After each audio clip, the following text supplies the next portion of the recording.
Bonjour les balances, bienvenue sur ma chaîne Valais et Cartes, merci d'être là.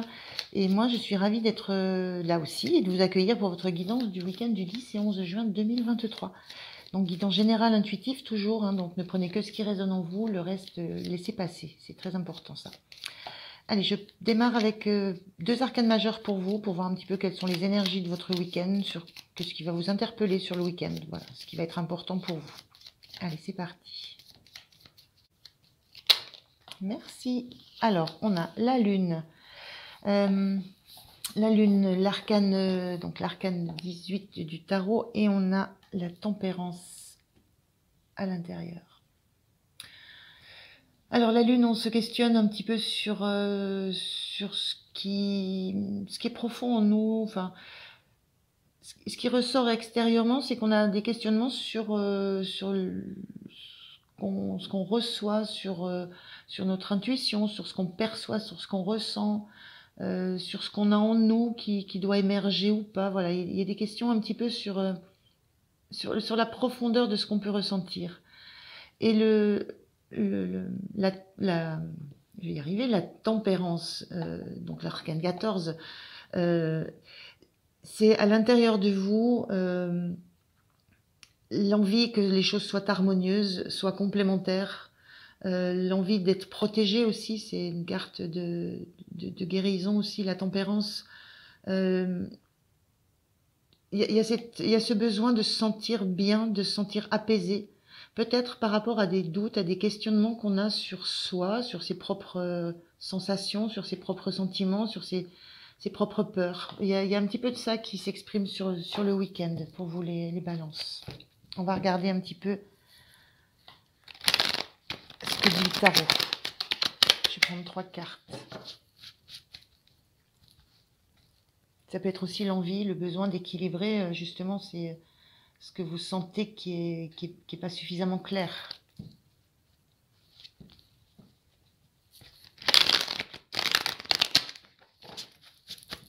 Allez, on regarde avec 3 cartes du tarot. Merci. On a l'as de bâton.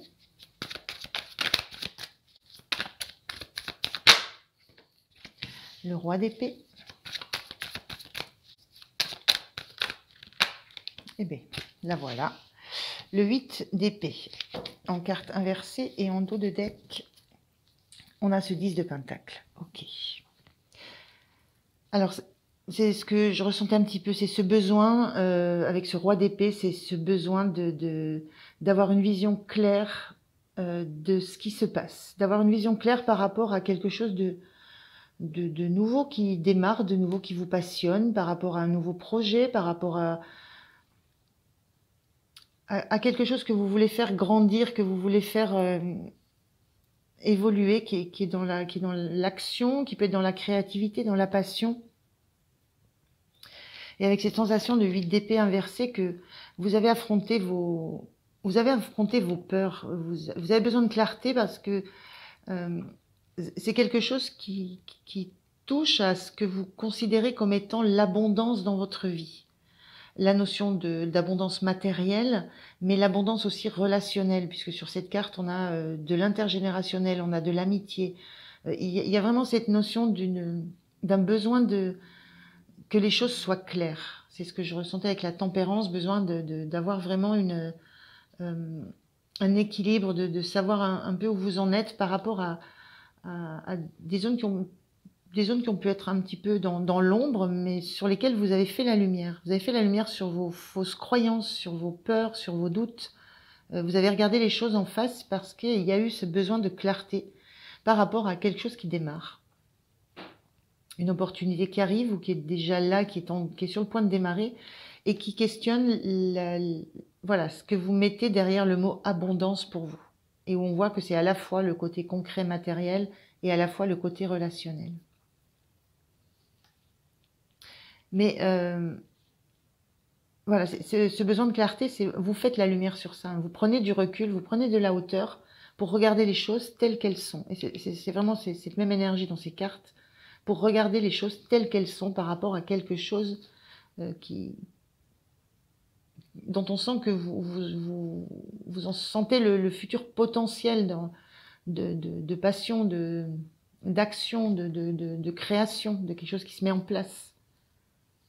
Donc voilà, c'est ces énergies-là un petit peu sur le week-end pour vous, les balances. On va voir comment vous vous sentez, vous. Merci. Très dynamique, avec des nouvelles, une vivacité dans la communication, une envie de changer les modes de communication aussi, de démarrer des choses différemment, dans la façon de penser, dans la façon de communiquer, dans la façon d'échanger. On a ici le chariot inversé, il n'y a pas cette envie de foncer, d'aller très vite. Il y a juste cette envie d'avoir une direction commune et pas non plus l'envie de maîtriser tout. Vous avez besoin d'échanges, besoin d'échanger, besoin d'être en complémentarité. On ressent ça avec la tempérance. Hein. Les choses sont peut-être différentes, mais elles se complètent. Il y a ce besoin d'être en complémentarité et sans que ça soit fougueux, mais besoin d'avoir une direction commune, d'avoir prévu une route, un chemin, d'avoir envisagé ce qui peut se passer. Il y a cette notion d'être dans un renouveau, dans la façon d'être en lien, en communication avec l'autre. Parce qu'il y a besoin d'avoir une certaine garantie, une certaine garantie d'un chemin commun. La sensation qu'il n'y en a pas, voilà, on a deux sphinx ici qui accompagnent cette moto, et symboliquement, il ne faudrait pas qu'il y en ait un qui parte à droite et l'autre à gauche. Donc il y a besoin de prendre le temps de décider réellement du chemin qu'on veut faire et qu'on veut prendre.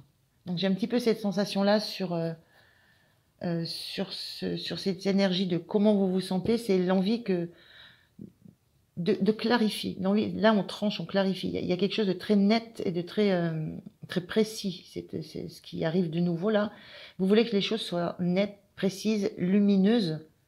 D'où ce besoin d'où ce travail d'avoir vaincu vos doutes, vos peurs, vos fausses croyances, et de vouloir aller jusqu'au bout de mise en lumière de ce qui pourrait perturber la bonne direction que vous prenez dans ce nouveau projet, dans cette nouvelle relation, dans cette nouvelle idée.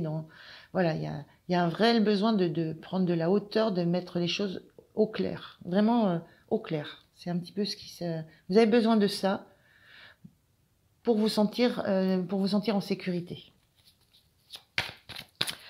Alors, quel est votre point de soutien? Qu'est-ce qui va vous aider? Merci. Ce qui va vous aider, c'est que vous savez que vous êtes à une fin de cycle. On a aussi le 5 de bâton inversé. Vous arrivez à la fin d'une zone un peu tumultueuse, un peu conflictuelle. C'est la fin des conflits, pardon. C'est la fin d'une période où vous vous sentiez blessé parce que vous avez pu entendre de l'extérieur, subir de l'extérieur. Vous savez que c'est la fin d'un cycle. C'est la fin d'un cycle qui a été douloureux, qui vous a touché au cœur, mais qui a été douloureux parce que vous en avez perçu. C'est le mental qui a subi tout ça, et c'est le cœur qui a été touché profondément. Mais c'est la fin du cycle. Vous êtes au bout de ça. Vous sentez que vous êtes au bout de ça parce que justement vous avez affronté tout ce que vous avez pu entendre. Vous avez affronté vos propres doutes, vos propres peurs. Et c'est ça que vous avez envie c'est juste que vous avez envie d'aller jusqu'au bout de ça. Donc vous savez que c'est la fin, vous arrivez à la fin de ce cycle un peu douloureux, et d'un cycle où c'était conflictuel, où vous n'étiez pas en paix avec vous-même. Il y a cette sensation maintenant de vouloir une harmonie, une paix intérieure, une harmonie intérieure, et ce qui vous aide, c'est cette sensation que vous ressentez que le conflit intérieur, il est parti. Vous avez fait la paix. C'est beau, hein? Le point de vigilance. Le voilà. Le point de vigilance, c'est de ne pas replonger. La carte du 9 d'épée, c'est la carte où, de nouveau, on s'empêche de dormir tellement on a nos doutes, nos peurs qui reviennent. Donc, le point de vigilance, c'est ne pas replonger, ne pas vous laisser submerger à nouveau, parce que là, vous savez qu'on vous arrivez à la fin du cycle, mais c'est la fin, c'est le passage entre la fin et le nouveau cycle, la nouvelle idée, la nouvelle façon d'être, le nouveau projet. Vous avez travaillé sur ça, vous avez encore 2-3 points de détail peut-être que vous avez encore à laisser sortir, à laisser arriver à la lumière, mais le point de vigilance, c'est vraiment ne vous laissez pas submerger de nouveau par des peurs, par des doutes. Voilà, c'est à ça qu'il faut faire attention. On est vraiment beaucoup dans l'épée, là, on n'a que de l'épée, on n'est que dans du mental, de la projection mentale, et des choses qui ne viennent que de vous. Et avec ce 4 de bâton inversé, c'est justement c'est la notion de ne pas se laisser déstabiliser par justement des remontées comme ça qui viendraient vous reprendre la tête. Hein. C'est vraiment ce qui se fait. Ce personnage, elle se prend la tête, mais pour des choses qui sont déjà travaillées, déjà traitées, des choses que vous avez déjà dépassées. Donc voilà, le point de vigilance, c'est ne déstabilisez pas quelque chose qui est en train de se construire par de nouveau des craintes, des peurs, des doutes, par de nouveau ce syndrome de l'auto-saboteur. Donc faites attention peut-être à ces réminiscences qui peuvent arriver de temps en temps. Votre énergie en fin de week-end, les balances.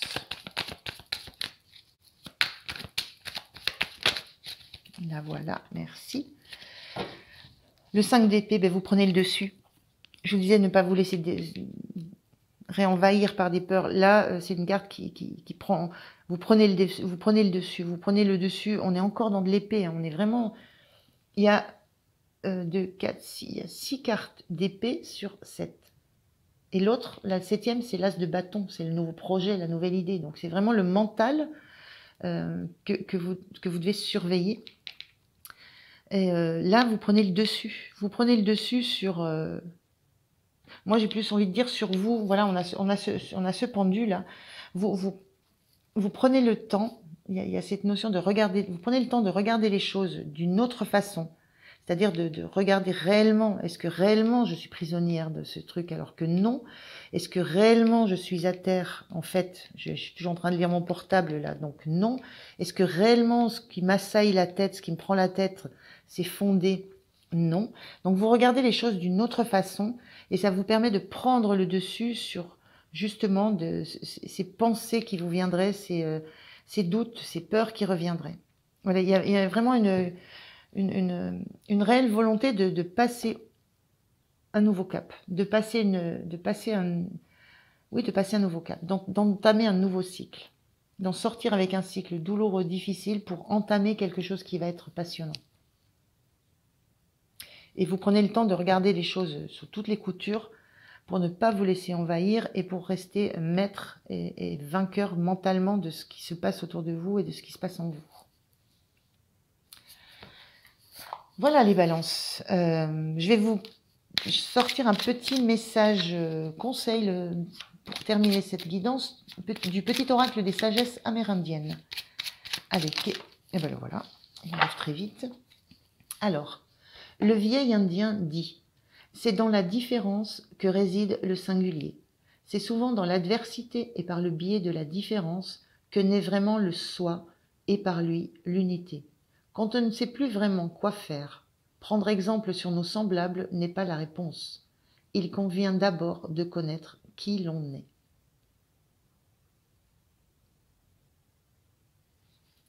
Je vous laisserai le réécouter. La phrase qui me tilte là sur vous, c'est « Il convient d'abord de connaître qui l'on est ».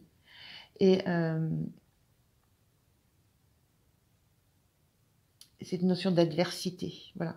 L'adversité, elle est entre vous, et vous êtes en train d'apprendre à mettre de la complémentarité là où peut-être il y avait du conflit. Et ce qui vous amène à un beau projet. Voilà les balances, je vous remercie de m'avoir écouté, je vous souhaite un très beau week-end. Pensez à liker, à vous abonner, ça fait toujours plaisir. Et moi je vous dis à très très bientôt. Merci, au revoir.